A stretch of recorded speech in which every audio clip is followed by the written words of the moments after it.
ओम श्रीमन्नारायणाय नमः। श्री विष्णु पुराण द्वितीय अंश पहला अध्याय प्रियव्रत के वंश का वर्णन। श्री मैत्रेय जी बोले, हे भगवान, हे गुरु, मैंने जगत की सृष्टि के विषय में आपसे जो कुछ पूछा था वह सब आपने मुझे भली प्रकार कह दिया। हे मुनिश्रेष्ठ, जगत की सृष्टि संबंधी आपने जो यह प्रथम अंश कहा है उसकी एक बात मैं और सुनना चाहता हूँ।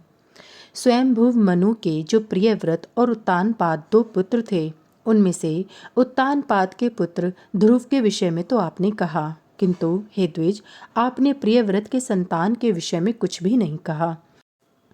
अतः मैं उसका वर्णन सुनना चाहता हूँ, सो आप प्रसन्नतापूर्वक कहिए। श्री पराश जी बोले, प्रियव्रत ने करदम जी की पुत्री से विवाह किया था। उससे उनके सम्राट और कुक्षी नाम की 2 कन्याएं तथा 10 पुत्र हुए। प्रियव्रत के पुत्र बड़े बुद्धिमान, बलवान, विनय संपन्न और अपने माता पिता के अत्यंत प्रिय कहे जाते हैं। उनके नाम सुनो। वे आग्नेत्र, अग्निबाहु, वपुष्मान, द्युतिमान, मेधा, मेधातिथि, भव्य, सवन और पुत्र थे तथा 10वां यथार्थनामा ज्योतिषमान था। वे प्रियव्रत के पुत्र अपने बल पराक्रम के कारण विख्यात थे। उनमें महाभाग, मेधा, अग्निबाहु और पुत्र, ये 3 योगपरायण तथा अपने पूर्व जन्म का वृतांत जानने वाले थे। उन्होंने राज्य आदि भोगों में अपना चित्त नहीं लगाया। हे मुने, वे निर्मल चित्त और कर्म फल की इच्छा से रहित थे तथा समस्त विषयों में सदा न्यायानुकूल ही प्रवृत्त होते थे। हे मुनिश्रेष्ठ, राजा प्रियव्रत ने अपने शेष 7 महात्मा पुत्रों को 7 द्वीप बांट दिए। हे महाभाग, पिता प्रियव्रत ने अग्नित्र को जम्बू द्वीप और मेधातिथि को पलक्ष नामक दूसरा द्वीप दिया। उन्होंने शालमल द्वीप में वपुष्मान को अभिषिक्त किया, ज्योतिषमान को कुश द्वीप का राजा बनाया, द्युतिमान को क्रौंच द्वीप के शासन पर नियुक्त किया, भव्य को प्रियव्रत ने शाक द्वीप का स्वामी बनाया और सवन को पुष्कर द्वीप का अधिपति किया। हे मुनिसत्तम, उनमें जो जम्बू द्वीप के अधीश्वर राजा आग्नेत्र थे, उनके प्रजापति के समान 9 पुत्र हुए। वे नाभि, किम पुरुष, हरिवर्ष, इलाव्रत, रम्य, हिरण्यवान, कुरु, भद्राश्व, सत्कर्म, राजा केतुमान थे। हे विप्र, अब उनके जम्बू द्वीप के विभाग सुनो। पिता आग्नेत्र ने दक्षिण की ओर का हिमवर्ष, जिसे अब भारतवर्ष कहते हैं, नाभि को दिया।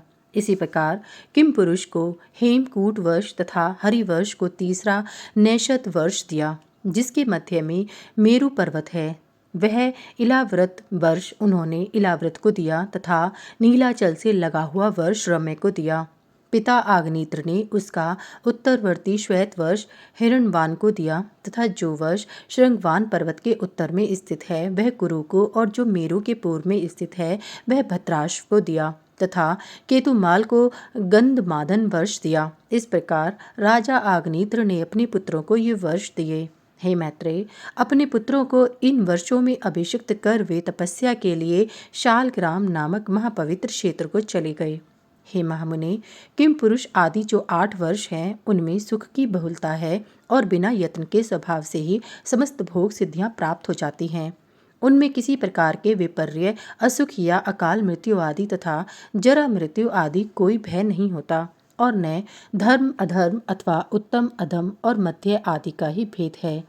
उन 8 वर्षों में कभी कोई युग परिवर्तन भी नहीं होता।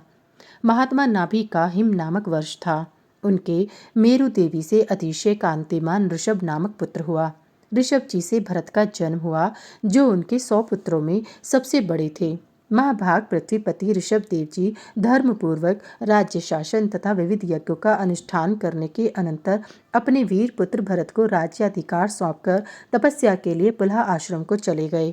महाराज ऋषभ ने वहां भी वानप्रस्थ आश्रम की विधि से रहते हुए निश्चयपूर्वक तपस्या की तथा नियमानुकूल यज्ञ अनुष्ठान किए। वे तपस्या के कारण सूखकर अत्यंत क्रश हो गए और उनके शरीर की शिराएं, रक्तवाहिनी, नाड़ियां दिखाई देने लगी। अंत में अपने मुख में एक पत्थर की बटिया रखकर उन्होंने नग्नावस्था में महाप्रस्थान किया। पिता ऋषभदेव जी ने वन जाते समय अपना राज्य भरत जी को दिया था, अतः तब से यह हिमवर्ष इस लोक में भारतवर्ष नाम से प्रसिद्ध हुआ। भरत जी के सुमति नामक परम धार्मिक पुत्र हुआ। पिता भरत ने यज्ञ अनुष्ठान पूर्वक यथेच राज्य सुख भोग कर उसे सुमति को सौंप दिया। हे मुनि, महाराज भरत ने पुत्र को राज्य लक्ष्मी सौंपकर योगाभ्यास में तत्पर हो अंत में शालग्राम क्षेत्र में अपने प्राण छोड़ दिए। फिर इन्होंने योगियों के पवित्र कुल में ब्राह्मण रूप से जन्म लिया। हे मैत्रेय, इनका वह चरित्र मैं तुमसे फिर कहूँगा।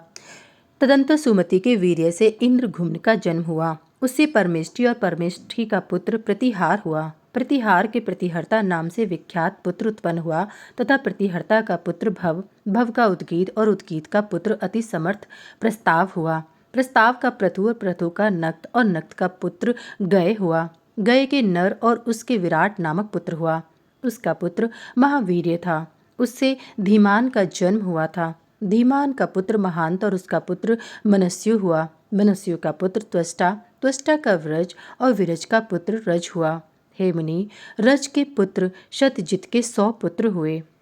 उनमें विश्व ज्योति प्रधान था। उन 100 पुत्रों से यहाँ की प्रजा बहुत बढ़ गई। तब उन्होंने इस भारत वंश को 9 विभागों से विभूषित किया, अर्थात वे सब इसको 9 भागों में बांटकर भोगने लगे। उन्हीं के वंशधरों ने पूर्व काल में कृत त्रेतादि युग क्रम से 71 युग पर्यंत इस भारत भूमि को भोगा था। हे मुनि, यही इस वराह कल्प में सबसे पहले मनवंतर राधिप स्वयंभू मनु का वंश है, जिसने उस समय संपूर्ण संसार को व्याप्त किया हुआ था। इति श्री विष्णु पुराणे द्वितीय अंशे प्रथमोध्याय समाप्त।